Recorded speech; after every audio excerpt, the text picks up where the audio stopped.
প্রশিক্ষণ পরিদর্শন করলেন পূর্বধৈর পূর্ব ইউনিয়ন পরিষদের চেয়ারম্যান শুকলাল দেবনাথ। মহিলা ও শিশু বিষয়ক মন্ত্রণালয় কর্তৃক পরিচালিত ভালনারেবল উইমেন বেনিফিট বা VWB কার্যক্রমের অংশ হিসেবে সারা দেশের ন্যায় কুমিল্লার মুরাদনগর উপজেলায় নারীদের জীবনমান উন্নয়ন ও সচেতনতামূলক প্রশিক্ষণ কার্যক্রম চলছে। মুরাদনগর উপজেলার পূর্বধৈর পূর্ব ইউনিয়ন পরিষদে প্রশিক্ষণ চলাকালীন সময় পরিদর্শনে আসেন ওই ইউনিয়নের বর্তমান চেয়ারম্যান শুকলাল দেবনাথ। আজ বৃহস্পতিবার 25শে জুন ইংরেজি সকাল মুরাদনগরের পূর্বধৈর পূর্ব ইউনিয়নে দুস্থ নারীদের স্বাবলম্বী করতে প্রশিক্ষণ প্রদান করা হয়।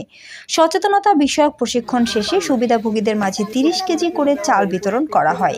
প্রশিক্ষণ প্রদান করেন মহিলা বিষয়ক অধিদপ্তরের সাথে চুক্তিবদ্ধ NGO আবেদা মান্নান ফাউন্ডেশনের প্রধান নির্বাহী কর্মকর্তা ও প্রশিক্ষক উপাধ্যক্ষ ATM সাইফুল ইসলাম মাসুম।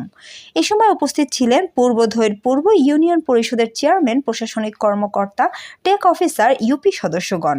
উল্লেখ্য, VWB কর্মসূচি হল বাংলাদেশ সরকারের মহিলা ও শিশু বিষয়ক মন্ত্রণালয়ের অধীনে পরিচালিত একটি সর্ববৃহৎ সামাজিক নিরাপত্তামূলক কার্যক্রম।